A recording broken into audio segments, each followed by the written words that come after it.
बिस्मिल्लाहिर्रहमानिर्रहीम। अस्सलाम वालेकुम। कैसे हैं प्यारे बच्चों? उम्मीद है आप लोग खैरियत से होंगे।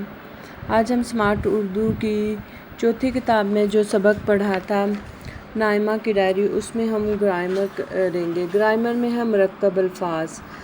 तो मुरक्कब अल्फाज क्या होते हैं? सबसे पहले मैं आपको बताती हूँ कि मुरक्कब अल्फाज क्या होते हैं।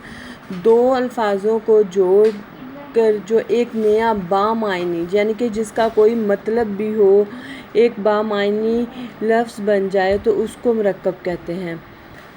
दो अल्फाज को मिलाकर एक नया बामायनी लफ्ज़ बन जाए तो उसको मुरक्कब कहते हैं। जैसे दर्द और मंद, इन दोनों को मिलाने से एक बामायनी लफ्ज़ हमारे पास बन गया दर्द मंद।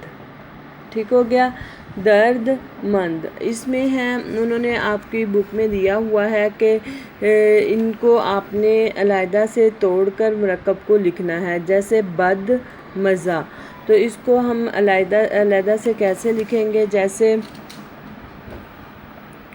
बद मज़ा, तो बद मज़ा को जब जोड़ेंगे तो हमारे पास मुरक्कब बन जाएगा बद मज़ा, एक नया वर्ड।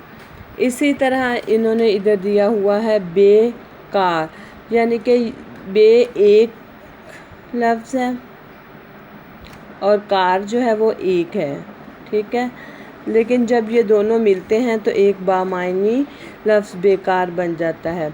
इसी तरह होशमंद है, इसको आप लोग करें चुगल खौर है, दीनदार है। इसके अलावा उन्होंने कहा है कि आप अपनी बुक के अंदर से भी मुरक्कब अल्फाज को ढूंढ सकते हैं, जो कि मैंने आपके लिए पहले ही सर्कल किए हुए हैं। जैसे खुश आमदीद, खुश आमदीद, खुश एक लफ्ज़ है, आमदीद एक है, तो ये दोनों मिलकर एक नया बामायनी लफ्ज़ बन गया, तो इसलिए ये मुरक्कब हुआ। इसी तरह है चिकन कढ़ाई, ये भी एक बामायनी बन गया दो अल्फाज के मिलने से। सुबह सवेरे, ये भी एक बामायनी लफ्ज़ बन गया, इसलिए ये भी मुरक्कब है। उसके अलावा है रोज़ नामचा, रोज़ एक वर्ड है, नामचा एक है, जब दोनों मिल गए तो ये एक मुरक्कब बन गया।